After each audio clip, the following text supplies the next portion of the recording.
Borobudur tidak dibangun oleh manusia. Ia adalah istana Ratu Bilqis dari negeri Sabah dalam kisah Nabi Sulaiman. Itulah tafsir Fahmi Basyah berdasarkan penelitiannya selama 33 tahun. Fahmi Basyah yang diakui dunia sebagai ahli matematika Islam menyandarkan kajiannya pada Al-Quran.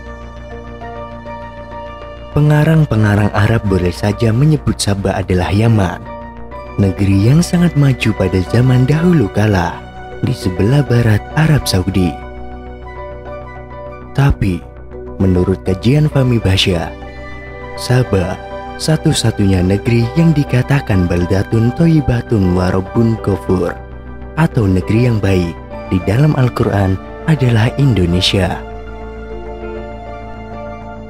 Ada sekitar 40 fakta berdasarkan Al-Quran untuk membuktikan Indonesia adalah negeri Sabah, tulis Fahmi dalam buku Borobudur dan Peninggalan Nabi Sulaiman. Ciri negeri Sabah antara lain pernah disinggahi oleh Nabi Sulaiman dan tentaranya. Di sana ada sebuah bangunan yang dipindahkan dengan cara yang tidak biasa. Fahmi Basyah mengidentifikasi itu adalah Borobudur yang dipindahkan dari istana Ratu Boko di Kabupaten Sleman, Yogyakarta yang berjarak 36 km dari Borobudur. Inilah hasil kajian sebagaimana dicuplik sarikan dari buku Borobudur dan Peninggalan Nabi Sulaiman. Di bagian timur Indonesia, dekat Lautan Pasifik dan Kepulauan Solomon, disinilah kisah bermula di antara deburan ombak Pasifik, di antara dunia gaib dan di antara dunia nyata. Setelah Sulaiman dilantik mewarisi Nabi Daud, ia berkata, "Wahai manusia, telah diajarkan kepada kami percakapan burung." Al-Quran Surat An-Naml ayat 16. An-Naml yang berarti semut. Ayat 17 berbunyi, "Dan dikumpulkan lagi bagi Sulaiman tentaranya dari jin dan manusia dan burung-burung." Kemudian mereka menuju lembah semut. Ketika rombongan Sulaiman tiba, seekor semut menyeru kawan-kawannya, "Hai semut-semut, masuklah ke dalam tempat kediaman kamu agar tidak dihancurkan kamu oleh Sulaiman dan tentaranya dan mereka tidak sadar." Quran Surat An-Naml ayat 18. Fahmi Basyah menafsir lokasi lembah semut di Candi Borobudur. Alibinya, candi itu dilingkari pegunungan. Sebelah timur Gunung Merapi dan Merbabu, sisi barat laut Gunung Sumbing dan Gunung Sindoro. Sebelah selatan membujur dari timur ke barat Pegunungan Menoreh. Jadi, Borobudur itu memang terletak di lembah, dan lembah ini ada semut yang spesifik disebut semut dampa atau dompo, tulisnya. Semut dompo perutnya hitam, kakinya kekuning-kuningan, badannya sedikit lebih besar. Kalau Anda tergigit semut ini akan gatal, bengkak seperti terbakar, mirip seperti kena cacar, kata Fahmi Basyah.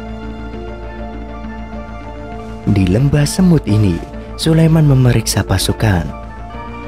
Quran Surat An-Naml ayat 20 berkisah, "Dan ia periksa burung, lalu ia berkata, 'Mengapa aku tidak melihat Hudhud?' Sejurus kemudian, Hudhud datang." Merujuk pada ayat 22, 23, 24 Surat An-Naml. Burung Hudhud menceritakan hasil reportasenya. Berdasarkan pantauan mata langsung, burung Hudhud telah melihat negeri Sabah. Di sana ada seorang penguasa perempuan yang punya istana megah, arsi yang azim. Kaum itu menyembah matahari, bukan Allah. Jika para pengarang Arab penafsir itu adalah kerajaan Ratu Bilqis, menurut Fahmi Basyah, yang dilihat burung Hudhud adalah tempat yang kini disebut Istana Ratu Boko, dekat Candi Prambanan di daerah Sleman, Yogyakarta. Jarak dari Borobudur dengan Istana Ratu Boko 36 km. Jarak yang ideal bagi penerbangan burung, kata Fahmi Basya. Selama 1 dekade belakangan, Fahmi Basya giat mengampanyekan kalau pendapat para ahli yang lain adalah salah kaprah. Dia sampai menantang arkeolog untuk membuktikan pendapatnya keliru dalam Festival Arkeologi Universitas Gadjah Mada. Bagi Fahmi Basya yang pernah dipenjara di Lapas Sukamiskin pada 1979 karena melanggar unjuk rasa melawan Orde Baru, tidak ada bukti kuat dinasti Sailendra sebagai pembangun Borobudur.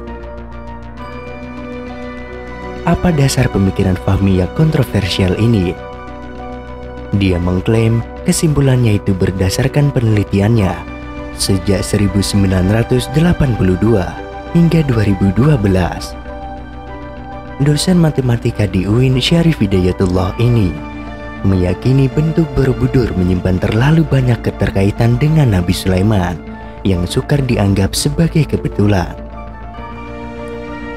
Suatu hari, Ratu Sabah hendak berkunjung ke Istana Sulaiman.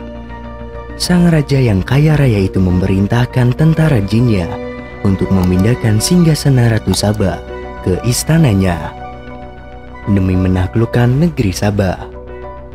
Ratu Sabah bertekuk lutut dan bersedia dipersunting Sulaiman. Keduanya lantas memerintah kerajaan yang terbentang dari Jazirah Arab hingga Ethiopia. Sebelum meruntuh akibat bencana banjir bandang yang dikaitkan sebagai hukuman Tuhan karena rakyatnya terus saja menyembah berhala.